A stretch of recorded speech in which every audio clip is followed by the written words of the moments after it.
Normandy survivors never understood why Paranormal Graveside tales were suppressed. The title alone sounds unbelievable.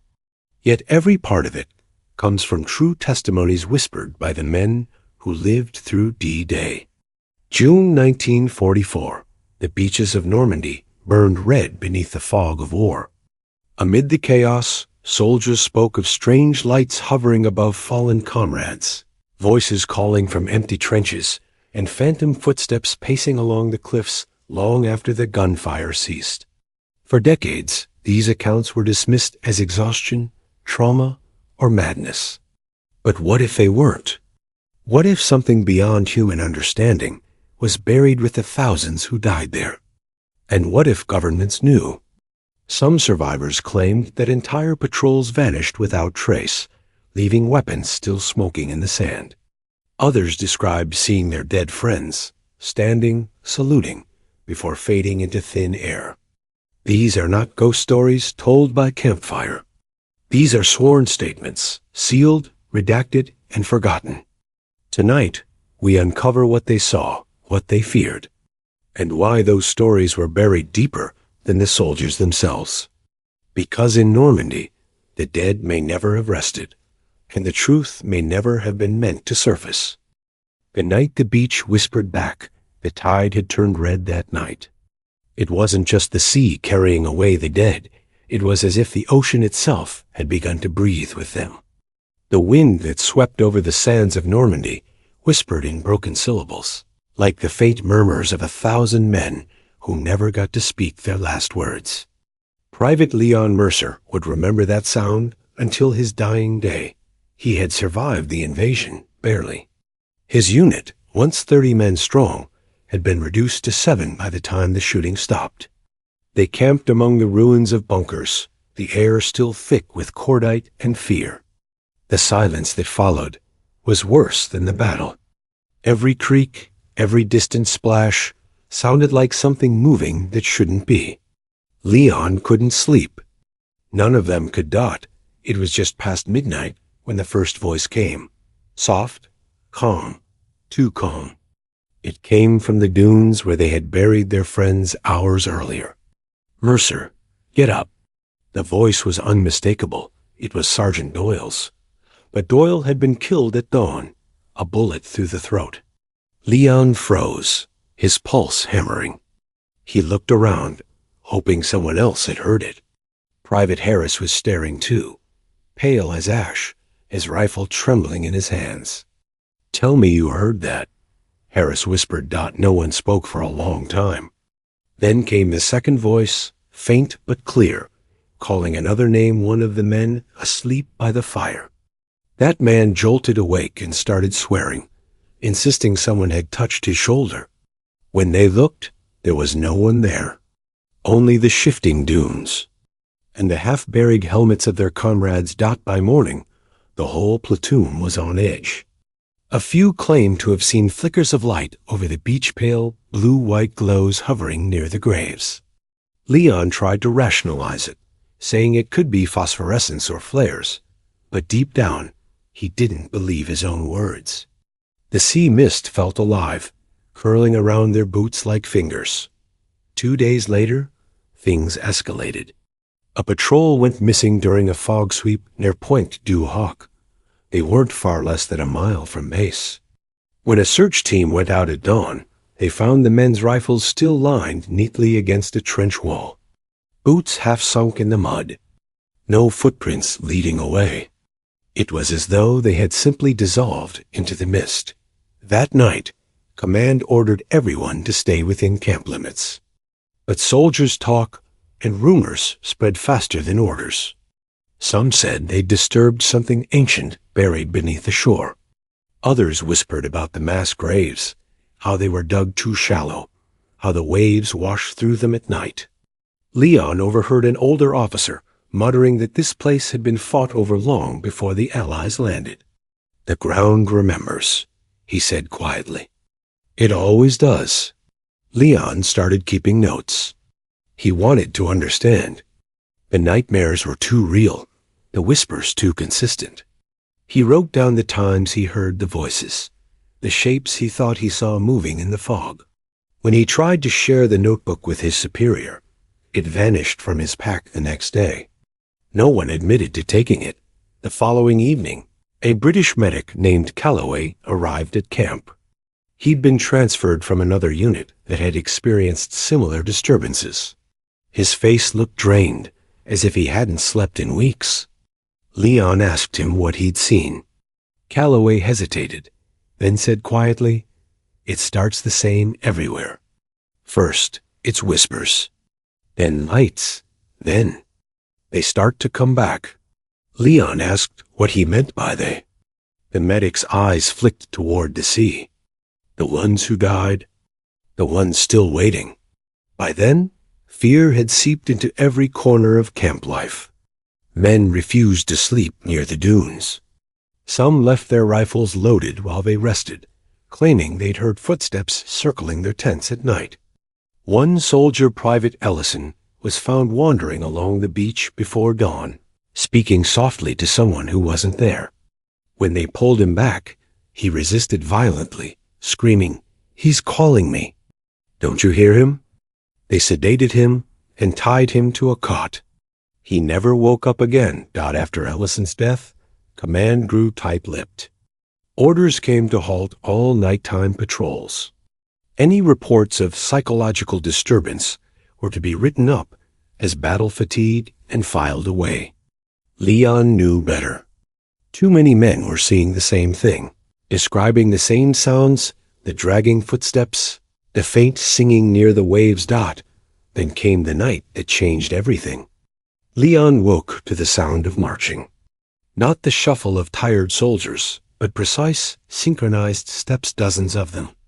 He crawled out of his tent, clutching his rifle, and saw shadows moving along the ridge. At first, he thought reinforcements had arrived. But when the moonlight broke through the mist, he froze. The figures were in uniform, but not allied. Their helmets were older, their coats long and tattered. Some carried rifles that hadn't been used since the last war. The line of shadows marched straight across the camp, silent, eyes fixed ahead. Leon couldn't move. They passed within feet of him, and he saw the sand slipping through their boots, as if they weren't fully there. One of them turned his head slightly toward Leon. For a moment, their eyes met, or at least, Leon thought they did. What he saw wasn't anger or menace. It was grief.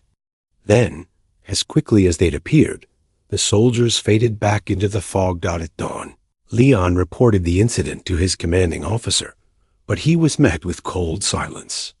The officer handed him a sealed envelope marked confidential and told him to destroy it after reading. Inside was a single line: "You are not to speak of what you saw, ever." He burned the paper, but the words never left his mind. That morning, when the tide rolled in, several bodies surfaced on the shoreline, German, Allied, and unidentifiable. Each had a strange residue clinging to their skin, faintly glowing under the sunlight. The medics said it was from decomposing materials. Leon wasn't so sure. He could still hear the echo of marching boots in the waves. He asked Calloway what he thought. The medic didn't answer. He just looked toward the cliffs and whispered, "They're not finished here." And as the fog thickened once more, Leon saw something on the horizon, a dim blue shimmer rising where the graves lay, pulsing like breath. It seemed to move in rhythm with the sea. The war was supposed to end there. But for the men of Normandy, it never truly did. The following night, Leon disappeared. The graves that glowed when the morning patrol found Leon Mercer's helmet half buried in the sand. There was no sign of struggle. His rifle was still propped against a crate. His boots were missing. And by the time the sun rose fully, the tide had washed away whatever tracks might have told them where he went. The men searched for hours, combing the shoreline and the dunes, shouting his name into the fog. But all they found was his journal, its pages soaked, the ink bleeding like veins across the paper. One line stood out clearer than the rest: "They are not resting." They never were. Private Harris was the one who found the journal. He didn't turn it in. Something in his gut told him not to. He dried it by the fire that night, reading every word under a dim lantern glow. Leon had written about the marching figures, the blue shimmer, and the order to stay silent. Harris couldn't shake the image of those graves that breathed. The next evening, when darkness returned to the shore, he decided to see for himself. He waited until the camp quieted, then slipped out past the sentries. The air smelled of salt and smoke, the sea crawling with mist. He walked until the sound of the waves was louder than his heartbeat. That's when he saw it faint at first, then growing clearer.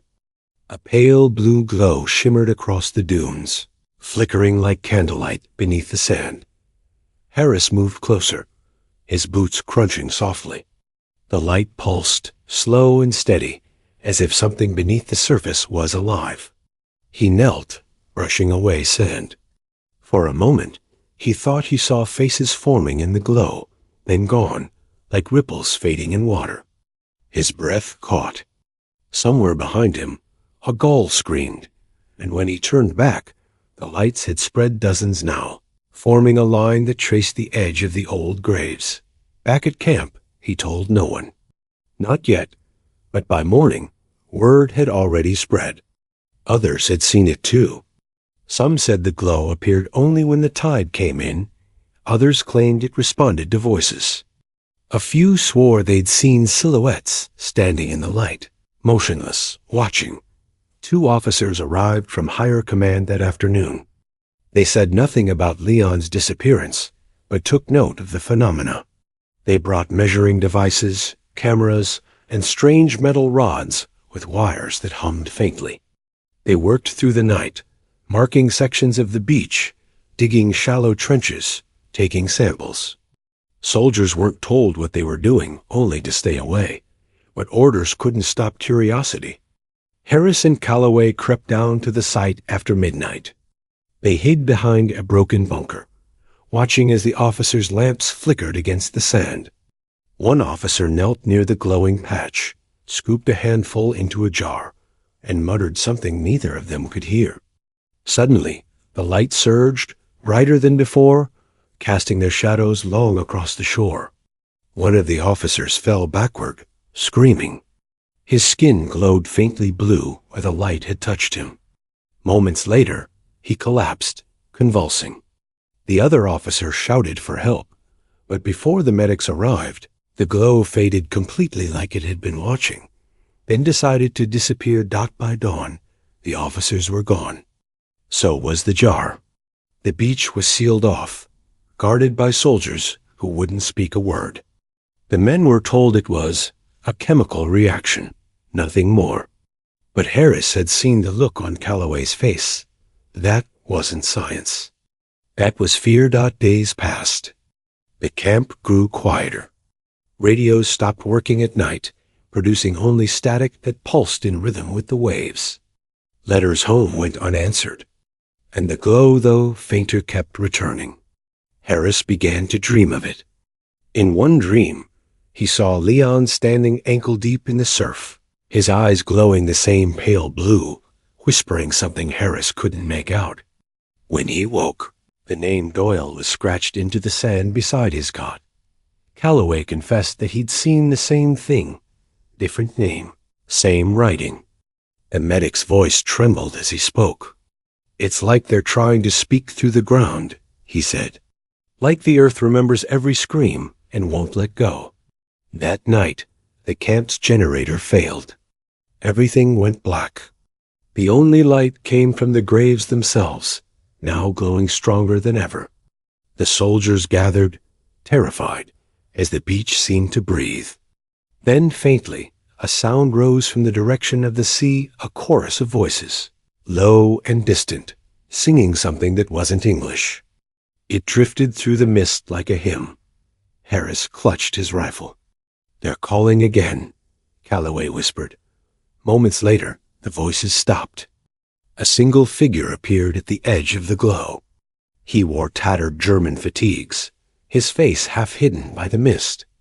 He didn't move toward them, only raised his arm and pointed inland toward the cliffs where the mass graves lay.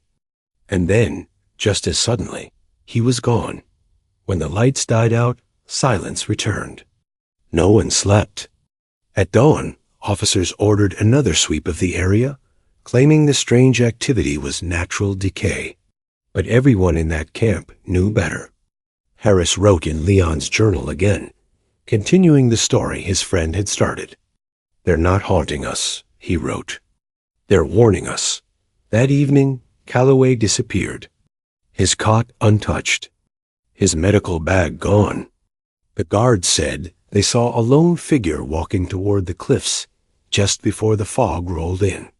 When they searched the next morning, they found the glow had returned in one single spot brighter than ever right where the cliffs dropped to the sea. And beside it, in the wet sand, was a boot.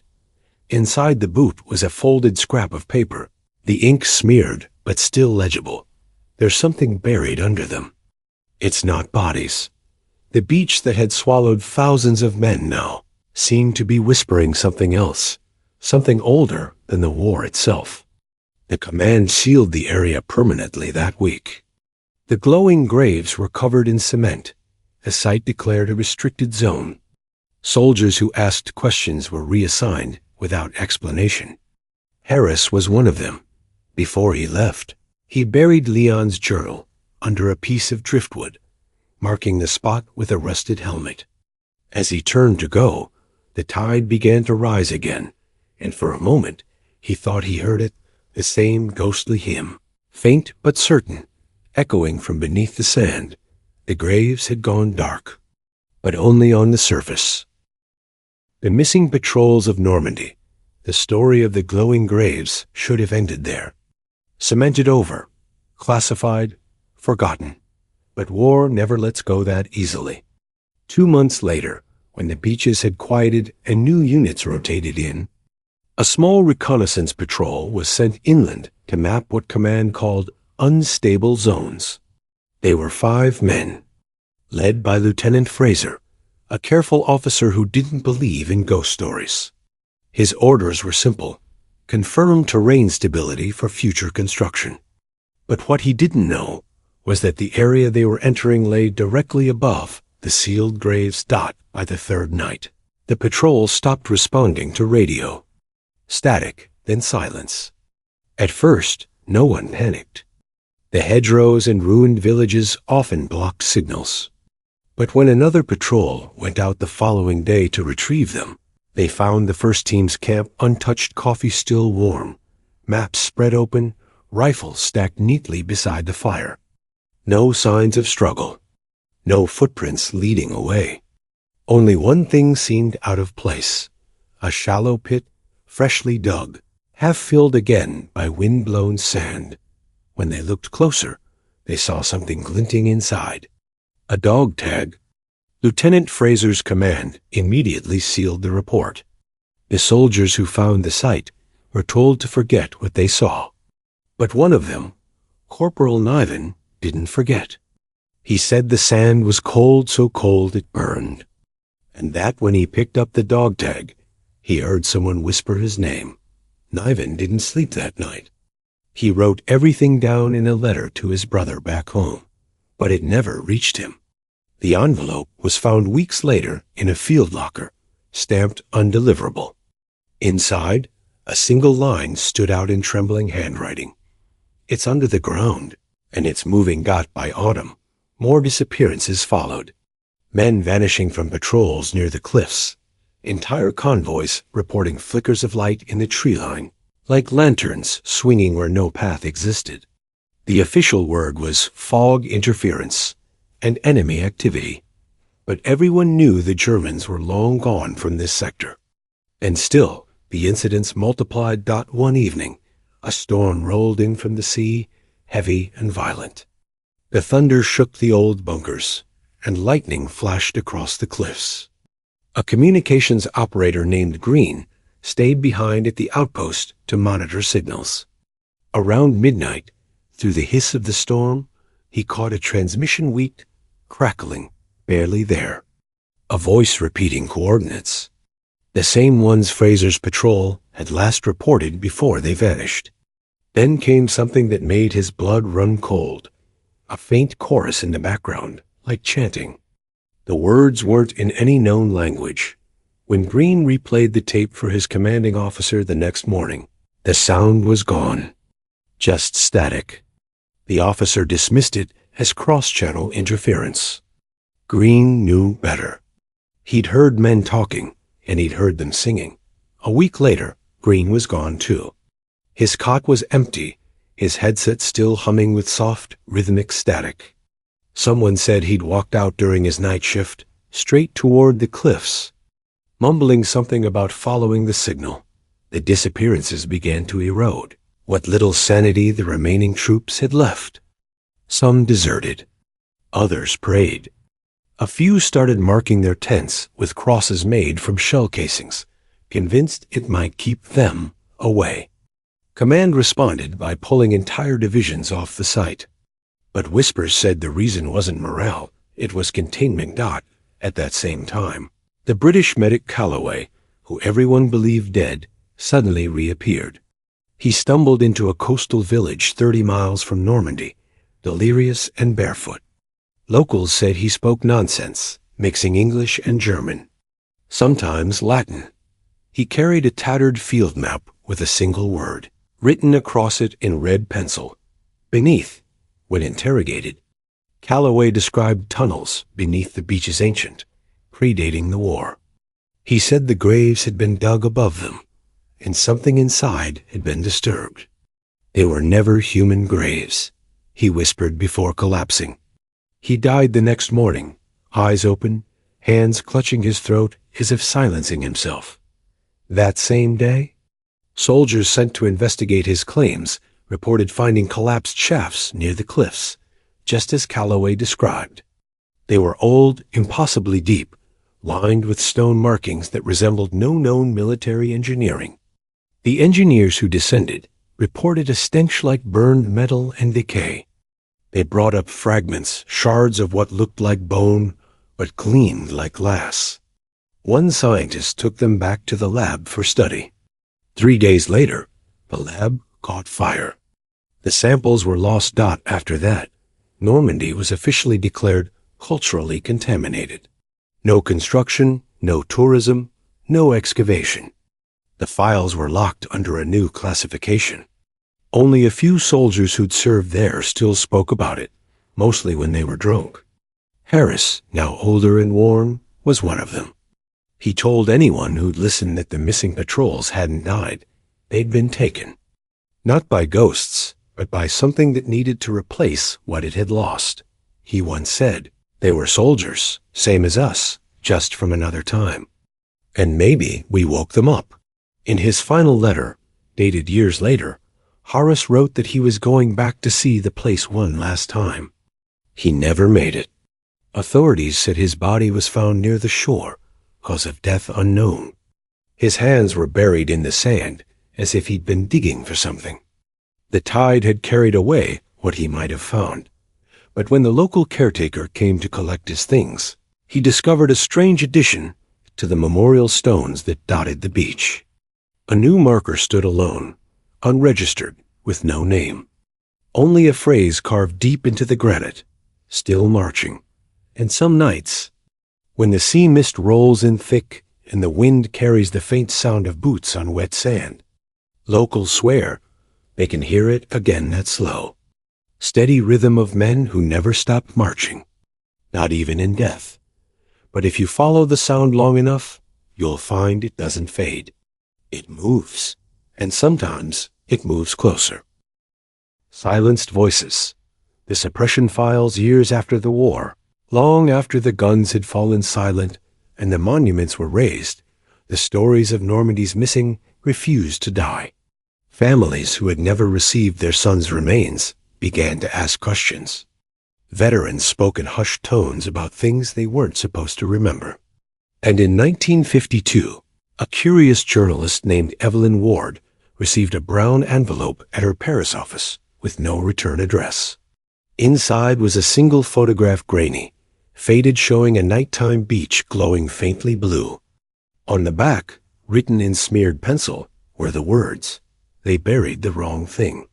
Evelyn had reported on war crimes and reconstruction, but nothing like this. The more she asked around, the more doors quietly closed. Officials dismissed it as a hoax.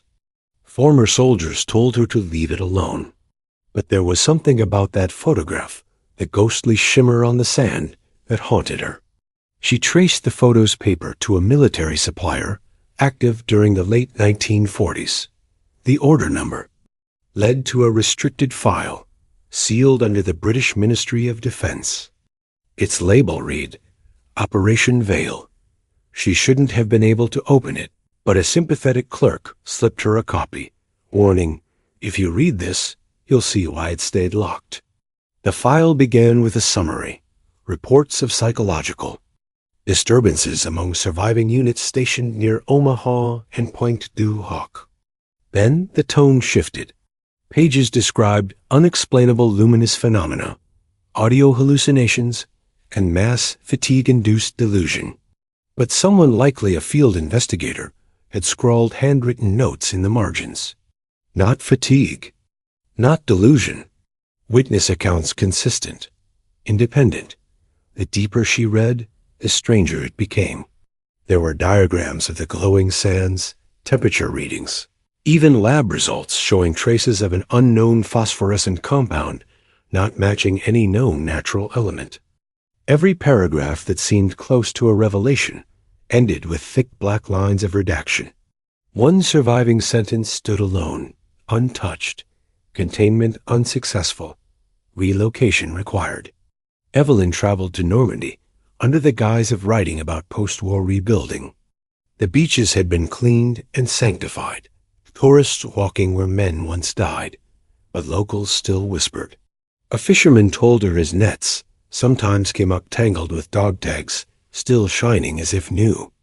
A farmer spoke of the cliffs trembling during certain tides, and how the cows refused to graze near the old bunkers.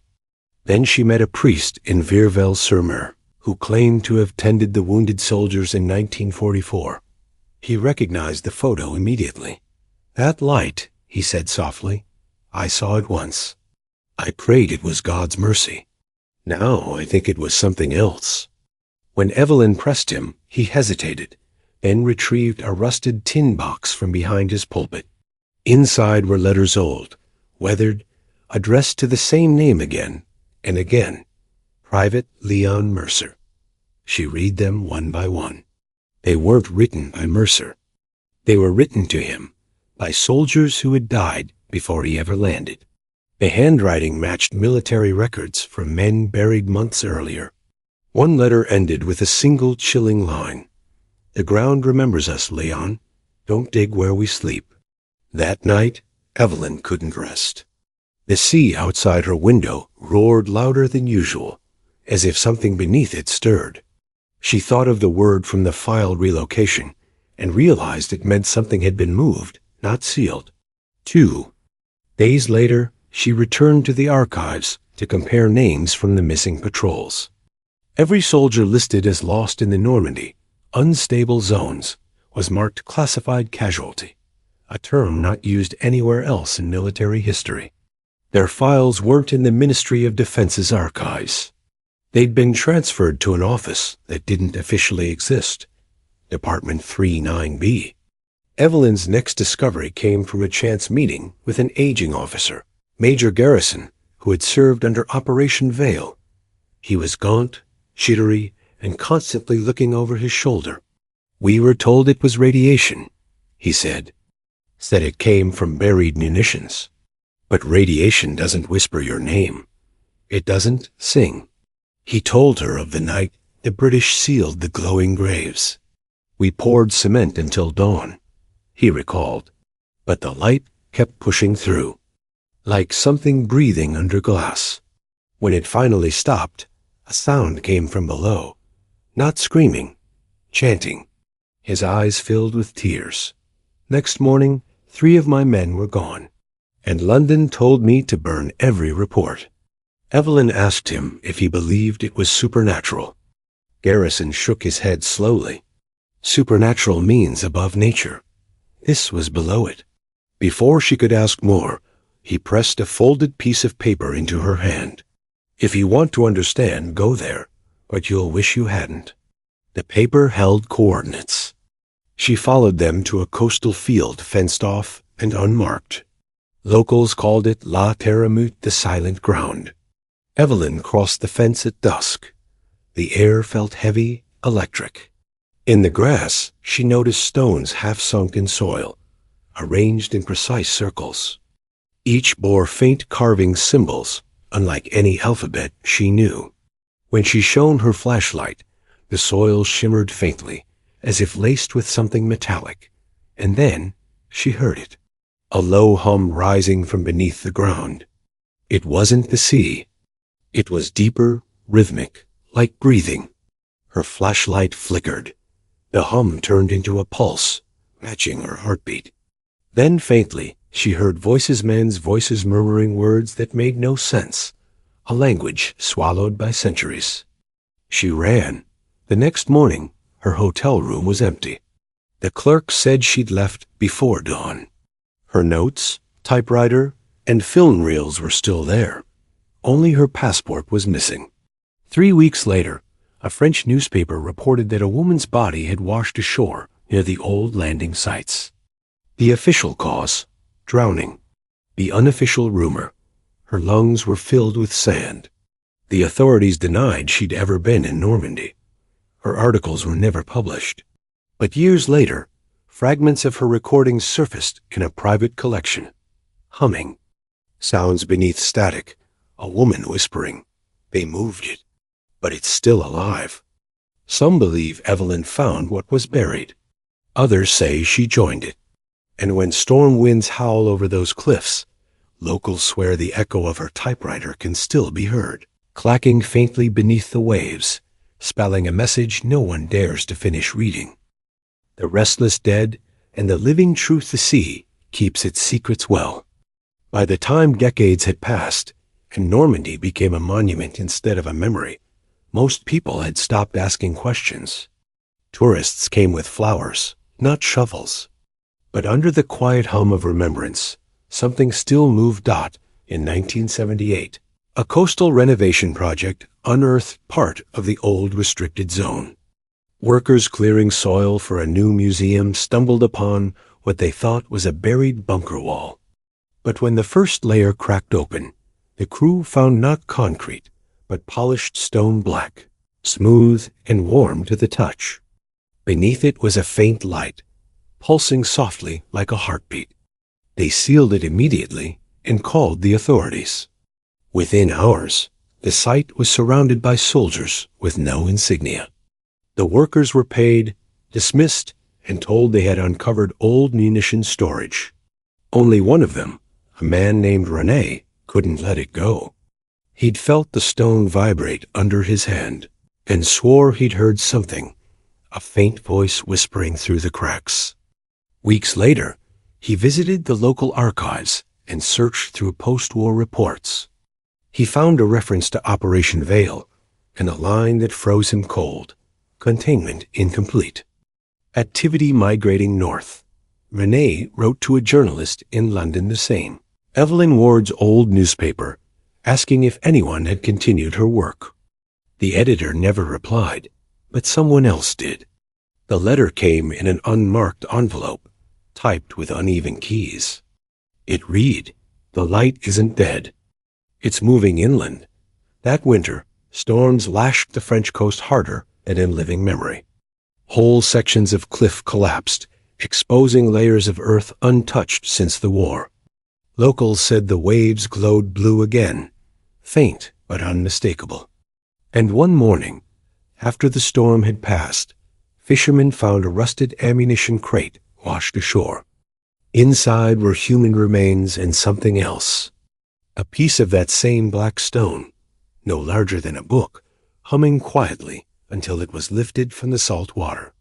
Then it fell silent. When the gendarmes arrived, the crate was gone. Only wet sand remained, scattered with broken shells. René vanished 2 weeks later. The last entry in his journal read, The ground breathes when the tide is lowest. In the years that followed, more accounts surfaced strange electrical disturbances near the beaches, graves that sank overnight, tourists reporting dreams of soldiers, whispering in languages they didn't understand. Official explanations blamed subsidence, static discharge, or post-traumatic hallucinations. But survivors, now old and frail, said otherwise. One of them was Harris's sister, who received a sealed envelope after his death. Inside were pages from Leon Mercer's lost journal, preserved somehow despite the decades. The final page was written in uneven lines, the ink smeared by trembling hands. They said the dead would rest when the war ended. But the land doesn't forget. It listens. It remembers every cry, every command, every secret we buried. And now it answers. The handwriting stopped there. But at the bottom of the page was something else, a faint fingerprint glowing faintly under black light. It was blue. When the story reached a group of independent researchers in the 1990s, they tried to reopen the sealed zone. French authorities denied access, citing geological instability. One night, they entered illegally. Only one of them returned. He said the air inside the cliffs was so thick it felt alive, pressing against their chests like invisible hands. And deep within the tunnel, they found rows of helmets, German and Allied, arranged neatly side by side. Beneath them lay bones fused together with the same glass-like substance described in Calloway's notes. The survivor claimed he heard a faint murmur in the darkness, a chorus of breathless voices repeating one word again and again. Home. He never spoke of it again, as the century turned. Those stories faded into internet folklore, dismissed as ghost tales for war tourists. But in 2014, a leaked audio file from a French excavation team revived the legend. The recording began with the usual chatter, the scraping of tools, then silence. A sudden rumble followed by a human voice whispering, "It's hollow." After that came the unmistakable sound of marching boots, dozens, synchronized, echoing through solid rock. The file ended with static and one last faint sound like metal scraping against stone, followed by a sigh. The ministry called it fabricated. Yet a week later, satellite imaging showed an anomaly beneath the cliffs, an empty chamber the size of a cathedral, 30 meters underground. The shape was irregular, its center darker than radar could penetrate. The operation halted quietly. The chamber was never explored, but something had already begun to spread. Locals spoke of birds refusing to nest near the memorials. A farmer claimed his tractor engine stopped every time he crossed the field near Las Terremote. And during one low tide, a group of students filming a documentary captured faint blue reflections rippling beneath the sand, forming patterns that almost looked like faces. No one could explain it. Now, decades later, veterans, descendants, and modern investigators still search for the truth. Some think the glow was biological, a strange marine reaction. Others whisper about ancient burial grounds repurposed by war. But those who've read the classified files believe something deeper, something older than any human conflict, lies buried beneath Normandy's soil. Something that awoke when thousands of souls fell at once, feeding the earth with pain and memory until the land itself began to breathe. The official archives end with a single classified addendum, dated 1961, declassified only by accident decades later. It was one sentence, stamped with the crest of Department 39B, subject relocated to secondary containment. Residual activity persistent. No one knows where secondary containment is. But a few historians, tracing troop movements, point to a coastal cemetery built quietly in the late 50s, far from the public eye. And there, on nights when fog rolls in thick and heavy, locals say the same thing. The wind turns cold. The lights along the shore flicker blue. And if you stand too close to the graves, you can hear boots marching beneath your feet, steady, measured, eternal. It isn't morning. Its movement, Dot, and whatever still walks beneath Normandy's soil, hasn't finished its march yet.